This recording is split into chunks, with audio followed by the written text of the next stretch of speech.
I flew 3,000 miles for the launch of the book I wrote. When I got to the VIP section, my sister's publicist stopped me. "There seems to be a misunderstanding," she said, her smile tight. "Your name isn't on the list." I just nodded, gave her the gift bag I was holding, and walked away. She didn't know that inside that bag wasn't a bottle of champagne, but a letter. And she didn't know that the moment I stepped out of that bookstore, I had a kill switch for my sister's entire career in my pocket, and I was about to press it. The empire she thought she built was about to go dark, and the screaming would start before my Uber even reached the airport. For 5 years, I was the ghost in the machine of Hearth and Sage. That was the name of our brand, our blog, our lifestyle empire. My sister, Chloe, was the face of it. She was beautiful, charismatic, a natural in front of the camera. She had the kind of effortless grace that made people want to trust her, to be her. I was the heart and the sage. I was the one who actually developed the gluten-free sourdough recipes, who stayed up until 3 a.m., researching sustainable textiles, who wrote every single one of the 1,200-word blog posts about finding mindfulness in a chaotic world. I built the website from scratch. I edited the photos. I wrote the words she spoke in her interviews. She was the sun-drenched image. I was the dark room where the image was developed. Our arrangement was, in the beginning, a perfect symbiosis. I hated the spotlight. The idea of being on camera, of talking to strangers, made my skin crawl. Chloe lived for it. So we made a deal. I would be the silent partner, the creative engine. She would be the brand ambassador, the public face. The money, we agreed, would be split 50-50. And for a while, it worked. The blog took off. Social media followers exploded. We got brand deals, a podcast, and then the ultimate validation, a book deal with a major publisher. Our book, A Year of Hearth and Sage. That's what I thought anyway.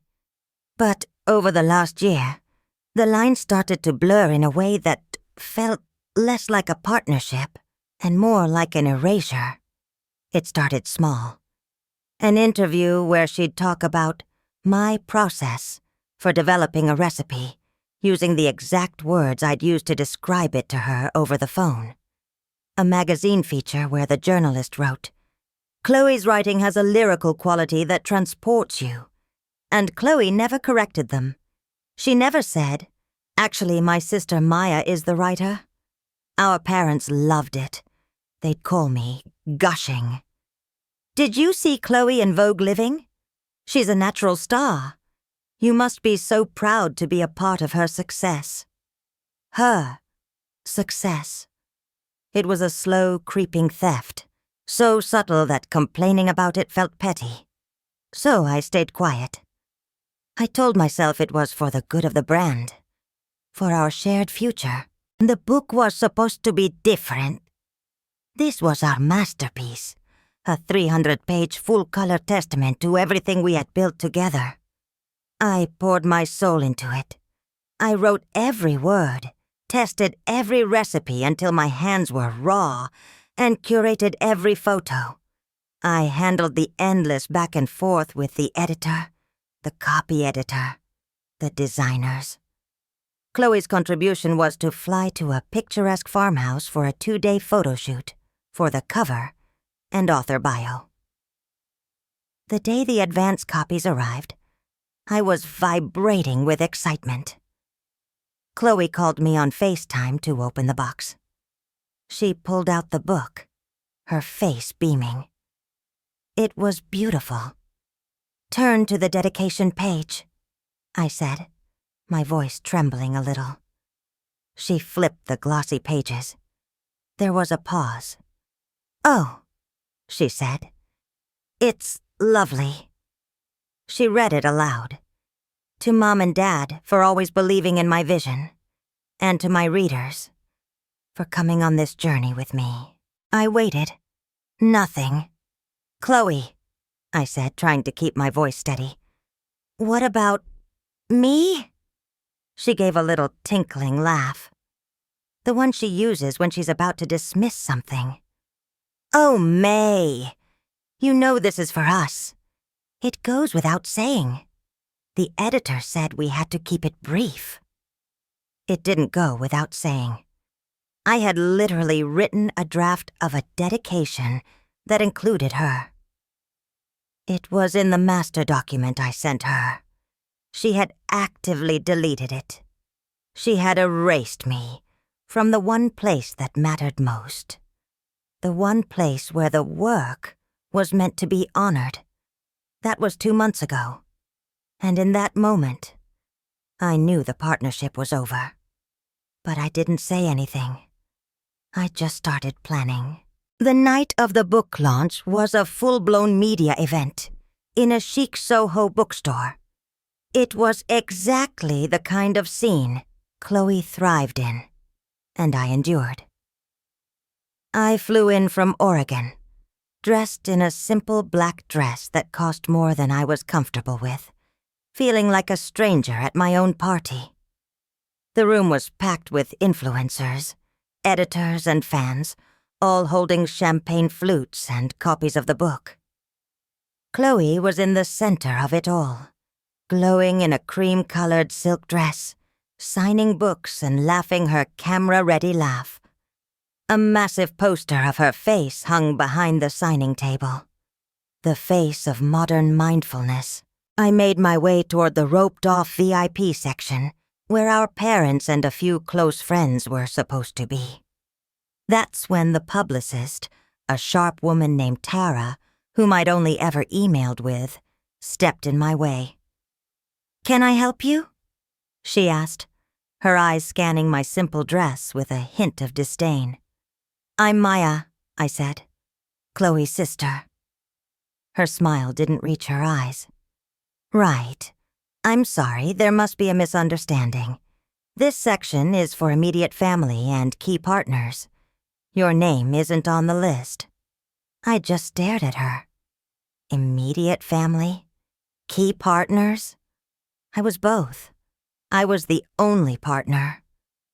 I looked over her shoulder and saw my mother raise a glass, toasting Chloe.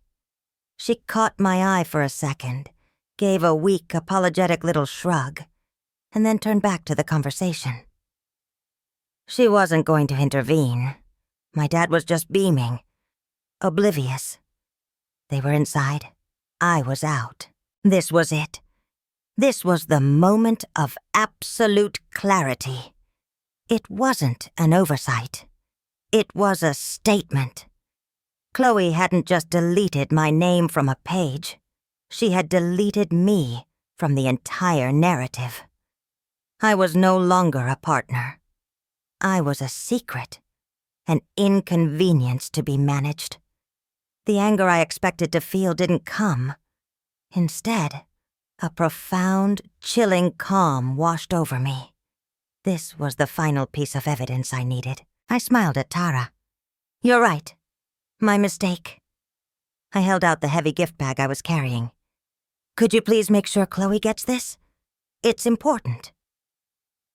She took it, her curiosity piqued by the weight. "Of course." I turned around without another word and walked out of the bookstore, past the laughing guests and the stacks of my own book. I didn't look back. I stepped out into the cool New York air, pulled out my phone, and opened the Uber app. As I waited, I performed the digital execution I had been rehearsing for weeks. First, I logged into the back end of hearthandsage.com. As the sole developer, only I had super admin privileges. I exported the entire media library, thousands of photos, graphics, and videos to my private cloud storage. Then I changed the password to a 32-character string of random letters and numbers that I would never remember. I logged into our hosting provider, accessed the cPanel, and redirected the domain. Anyone trying to visit hearthandsage.com would now be sent to a single, static landing page. It was a blank white screen with one sentence in the middle, in plain black text. The hearth has gone cold. The sage has withered. This story is over. Next, the social media accounts. I was the original creator of all of them. I logged into Instagram, Facebook, Pinterest, TikTok. I changed the passwords. I revoked all other admin access, specifically Chloe's. I removed her phone number and email as recovery options and replaced them with a new, anonymous email address I'd created that morning. In less than 5 minutes, the digital empire of Hearth and Sage was a ghost town, and I was the only one left holding the keys. Finally, I opened the Notes app. I had drafted one final email. It was to the book's publisher and our editor, a man named David, who I genuinely liked. The subject line was, "Urgent, regarding the intellectual property of A Year of Hearth and Sage."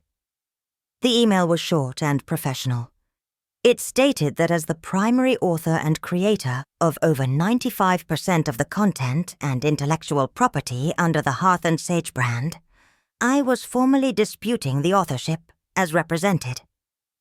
I attached a zip file containing the original manuscript drafts with time-stamped metadata, my email correspondence with the editors, the original, unedited photo files, and a detailed log of every blog post I had ever written. I hit send just as my Uber pulled up to the curb. Inside the gift bag I'd handed to the publicist, there was no expensive bottle of wine. There was just a single, signed copy of the book, and tucked inside the dedication page was a short, handwritten note on my personal stationery. It read, "Chloe, you wanted to be the sole author. Congratulations, you now have a book with no platform to sell it on. When the publisher calls, it's all you. By the way, check the website. I hear it's having technical difficulties. Maya." I settled into the back of the car and put my phone on airplane mode. For the first time in years, the endless hum of notifications, the pressure to create, the weight of being the invisible engine. It all went silent. I felt nothing but a vast, quiet, and terrifying sense of peace. The war was over. The fallout was about to begin. I didn't fly straight home. I couldn't. I needed a buffer, a neutral zone. I'd booked a hotel room near the airport, a generic soulless place that was perfect for the occasion. I turned my phone back on around midnight, half dreading, half anticipating the storm. It was worse than I could have imagined. 37 missed calls. 14 from Chloe, 11 from my mom, 8 from my dad, and 4 from a number I didn't recognize, which I assumed was the publicist. My texts were a cascading waterfall of panic. Chloe.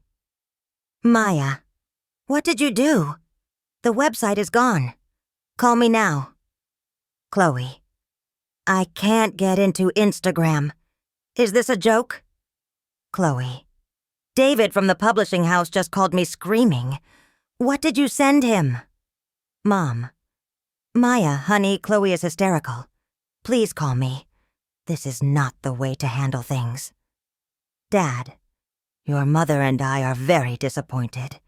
You've ruined your sister's big night." Chloe. "You are a jealous, spiteful child. You have destroyed everything." Chloe. "I'm going to sue you for every penny you have." The threats were predictable. The blame was absolute. There was not a single message asking why. Not one person, not even my parents, considered that my actions were a reaction to something.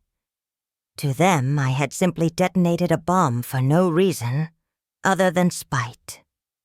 I read the messages one by one, feeling a strange sense of detachment, like I was reading the script of a movie I'd already seen. This wasn't the first time Chloe had stolen my work and passed it off as her own. It was just the biggest. The pattern started when we were kids. I was the quiet, nerdy one with my nose always in a book. Chloe was the social butterfly who knew how to work a room, even a room full of adults. In 7th grade, I spent a month building a detailed model of the solar system for the science fair, complete with tiny, hand-painted planets and a working orbital crank. I was so proud of it. The night before it was due, Chloe came into my room, said my presentation was boring, and convinced me to let her help.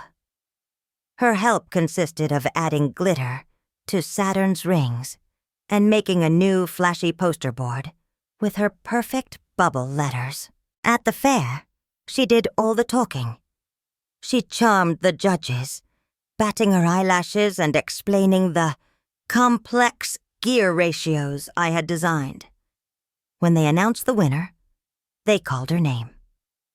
She ran up to accept the blue ribbon, beaming, while I stood next to our project, invisible. When I tried to tell our parents that I'd done all the real work, my mom just sighed and said, "Don't be jealous, Maya. You two are a team. You should be happy for your sister." Chloe got the glory, and I got a lesson in the injustice of charisma. It happened again in high school.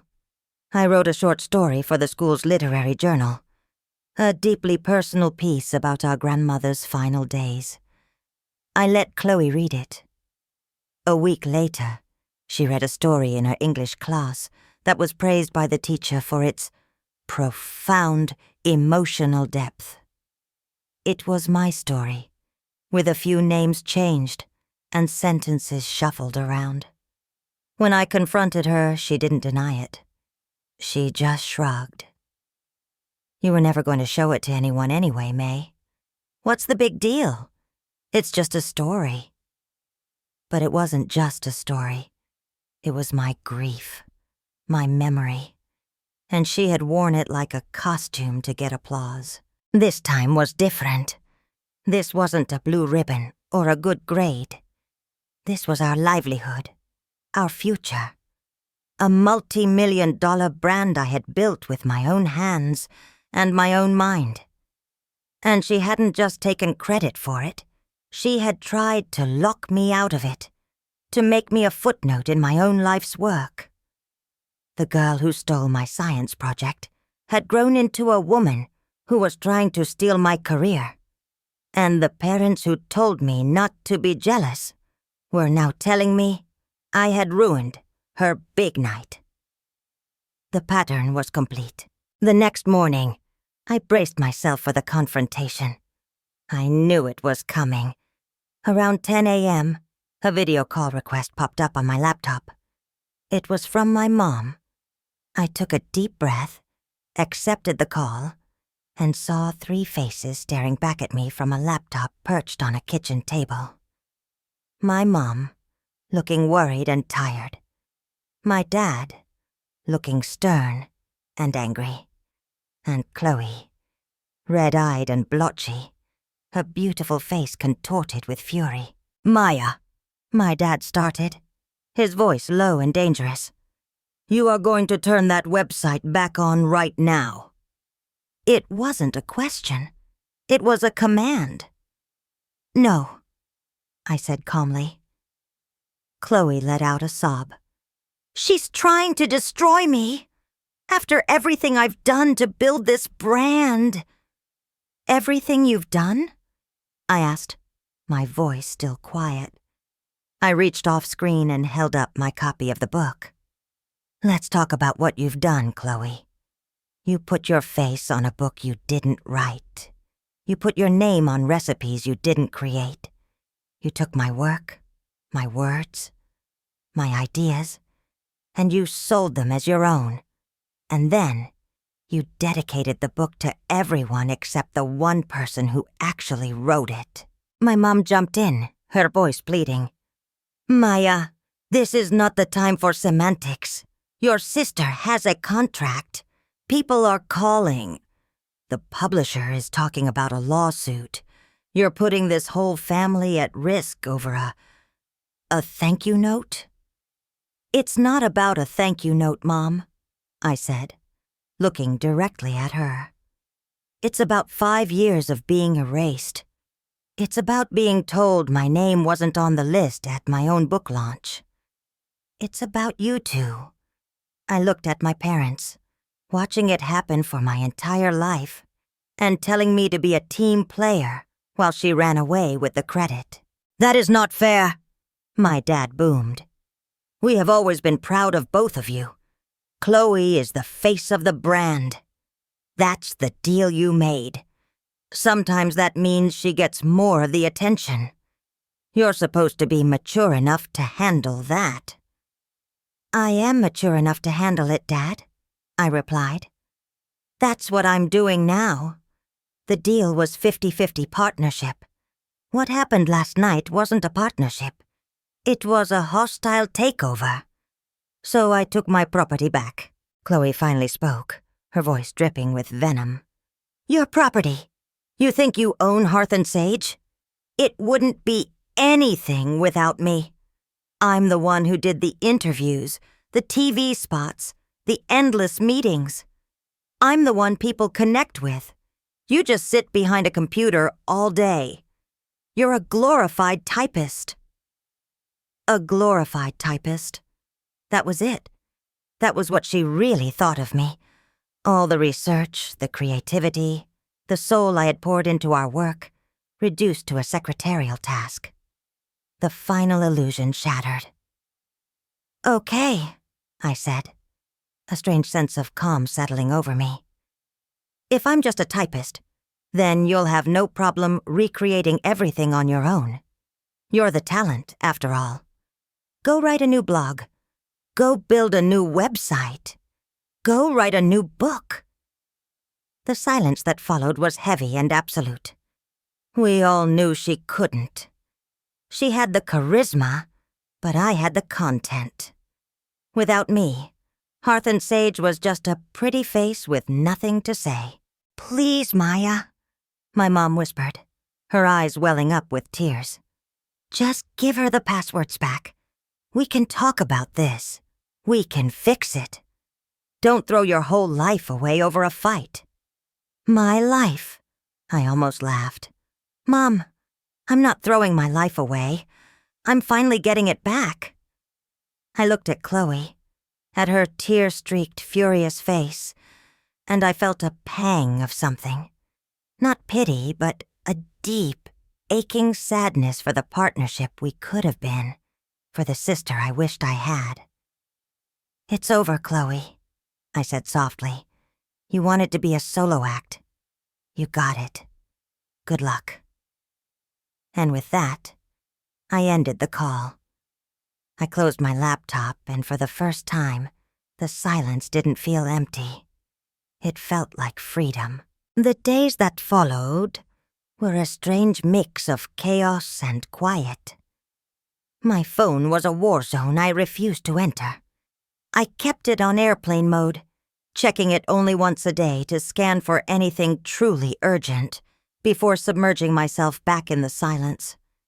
The texts from my family devolved from anger to desperate pleading and then to guilt-laden attacks.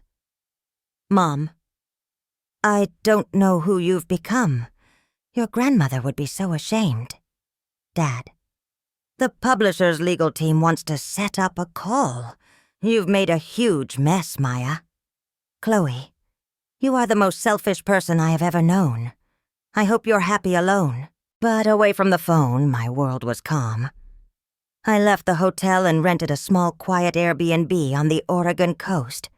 I spent my days walking on the beach, breathing in the salty air, and feeling the knots in my shoulders begin to unwind for the first time in years. I had been living in a state of constant low-grade anxiety. the pressure of being the invisible foundation for someone else's success. Now that pressure was gone. I was just me. The first crack in their offensive came a week later. An email from a name I didn't recognize. The subject was simple: Hearth and Sage. I opened it cautiously. It was from Tara, the publicist. Her tone was completely different from the dismissive woman who had blocked me at the door. It was formal, professional, and cautious. "Dear Maya," it began, "I am writing to you on my own behalf, not as a representative for Chloe. Following the events of the book launch and the subsequent communications from your publisher, it has become clear that the nature of the Hearth and Sage partnership was not what was represented to me or my firm. We have since terminated our contract with Chloe. I wanted to reach out and say that I have now reviewed the materials you sent to the publisher. Your work is exceptional. If you ever decide to launch a new project under your own name, I would be honored to be considered for it." I stared at the email, reading it 3 times. It was a small thing, but it was validation from an industry professional. Someone outside the toxic family bubble had looked at the facts and seen the truth. I hadn't been a glorified typist. My work had value. My contribution was real. It was like the first ray of sun after a long storm. The next communication was more significant. An official letter from the publisher's legal department. They weren't suing me. They were pausing the distribution of a year of Hearth and Sage, pending an investigation into the intellectual property dispute. They formally requested a meeting with me, and only me, to discuss the matter. Chloe's greatest triumph, the physical manifestation of her success, was being pulled from the shelves. The empire wasn't just dark. It was starting to be dismantled. I started to realize the ripple effect of my actions. Chloe hadn't just lost a website. She had lost her credibility. The brand deals would start to dry up when they realized the creative force was gone. The influencer friends would distance themselves from the drama. The narrative she had so carefully crafted of the self-made lifestyle guru was falling apart because it was built on a lie, and I had just pulled out the cornerstone. She wasn't just losing a business. She was losing her identity. I spent the next month in quiet solitude, talking only to lawyers. They confirmed what I already knew. The vast majority of the intellectual property was demonstrably mine. The contracts had been poorly structured, relying on a verbal agreement of partnership that Chloe had clearly violated. I had a choice. I could sue for my half of the advance and future royalties, a long and ugly process that would keep me tied to her for years. Or I could do something else. I told my lawyer my terms. I didn't want the money from the book. I didn't want any part of Hearth and Sage. I wanted a clean break. I would sign a release, giving the publisher the right to use the content I created for this one book, A Year of Hearth and Sage. In exchange, they would be required to reissue the book with a new cover and a new author credit, by Maya Miller, with Chloe Miller. My name first. I also required that the dedication page be replaced with the one I had originally written, the one that honored our partnership.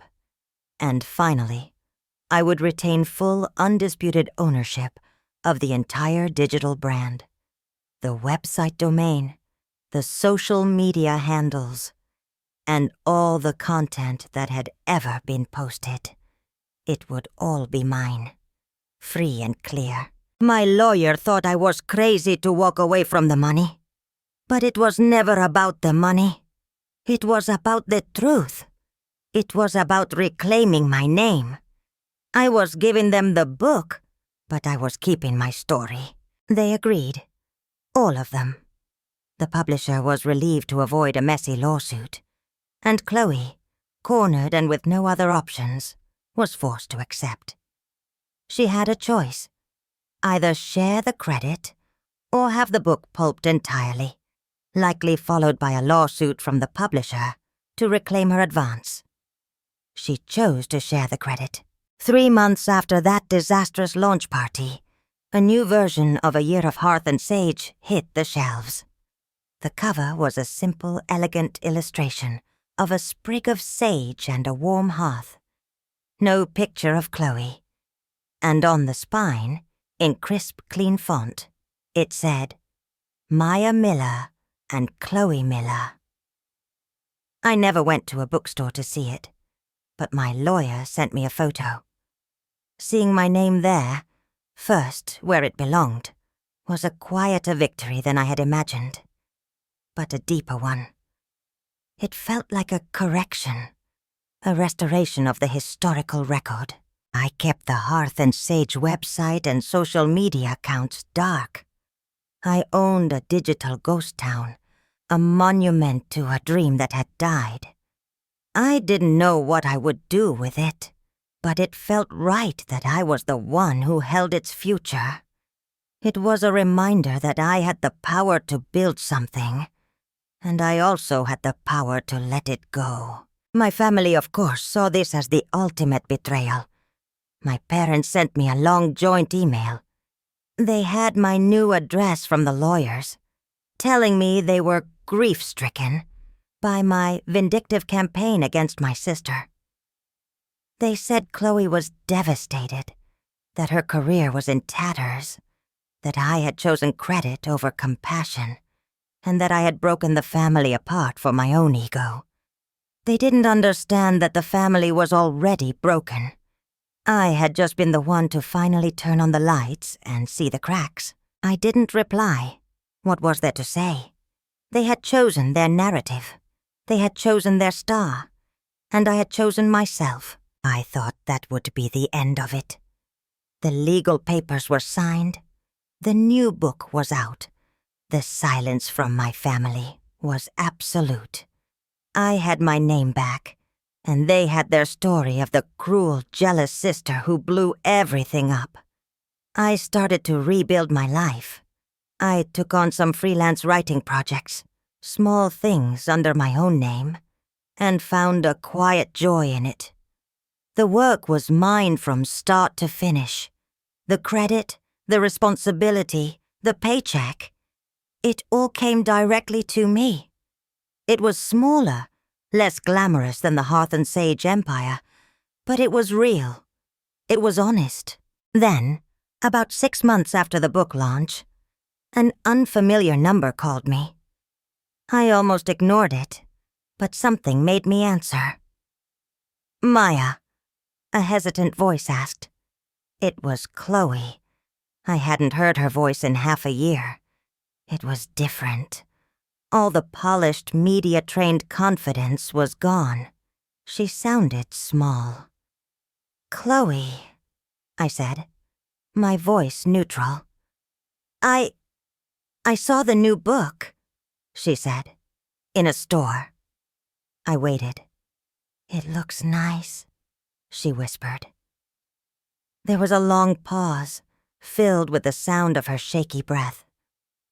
I'm sorry, she finally said. The words sounded foreign in her mouth, like a language she'd never spoken before. I know I'm the reason everything fell apart. I got so caught up in being Chloe from Hearth and Sage that I forgot how we started. I forgot you. I read the dedication you wrote, the original one, and I'm so sorry, Maya. It was the apology I had thought I'd never hear. The apology I had needed to hear when I was 7 and 15, and for the last 5 years. And now that it was here, I didn't know what to do with it. The anger was gone, replaced by a deep, weary sadness. "Why are you calling, Chloe?" I asked. "I don't know," she said, and she started to cry. Not the performative sobs I'd seen on the video call, but quiet, ragged weeping. "I'm lost. Everything is gone. The brand, the deals, the fans. They all hate me now. The comments, they call me a fraud, a thief. And they're right. I have nothing. I'm nobody without the brand." She was finally seeing the truth. The empire wasn't hers to lose. It was ours. And her identity had become so wrapped up in the lie that without it, she had deflated. "You're not nobody, Chloe," I said, and the word surprised me. "You're my sister. But Hearth and Sage is over. That part of our life is done." "I know," she sniffled. I wanted you to know that I'm sorry. For everything." I believed her. For the first time, I actually believed her. But believing her and trusting her were two very different things. The wound was deep, a lifetime of smaller cuts that had finally culminated in a massive gash. An apology was a bandage, but it couldn't erase the scar. We talked for a little while longer. She told me she was in therapy. She was working a retail job to pay her rent. My parents were helping her out, but they were strained, confused, still quietly blaming me for forcing the issue. She sounded like a different person, humbled, broken, and starting to pick up the pieces of a life she had to build for herself, without a ghostwriter. When we hung up, I didn't feel triumphant. I didn't feel vindicated. I just felt quiet. The apology hadn't fixed everything. It hadn't magically healed our relationship, but it had closed a door. It was the final chapter in the story of Hearth and Sage. I still own the website, hearthandsage.com. It's still a blank page with that one sentence. This story is over. Sometimes I think about what I'll do with it. Maybe one day I'll build something new there, something that is entirely mine, born not from a broken partnership, but from my own singular vision. Or maybe I'll just let it sit forever, a digital memorial to the high price of erasing yourself and the quiet, powerful peace of writing your own name. Loving someone, whether it's a sibling, a partner, or a friend, should never require you to become invisible. Support is not self-erasure. A partnership is not a hierarchy where one person shines and the other holds the lamp. For years, I believed that my quiet work was a noble sacrifice, a necessary contribution to a shared dream. I told myself that my desire for recognition was selfish, that it was ego. I let my family's narrative, that Chloe was the star and I was the lucky supporting act, become my own. But your name has value. Your work has value. Your story deserves to be told, in your own voice. Taking credit for your own contributions isn't arrogance. It's a statement of fact. It's self-respect. I learned that the hard way. I had to burn down an empire to reclaim my own name. The fallout was immense. The relationships were fractured, perhaps permanently. But what I gained in return was something I didn't even realize I had lost. Myself. The peace I have now is not loud or flashy. It's the quiet confidence of signing my own name to my work. It's the simple freedom of not having to check if someone else has taken credit for my thoughts. It's the knowledge that my success, no matter how small or large, belongs to me. I don't know if my sister and I will ever be close again. Some breaks are too deep to fully mend. But for the first time, we are both standing on our own 2 feet, living our own separate truths. And sometimes, the most loving thing you can do is let go of the story you were trying to write together and allow each person to finally write their own. So, if you're out there, feeling like the ghost in your own machine, the silent partner in your own life, let me ask you this. What would happen if you picked up the pen and put your own name at the top of the page?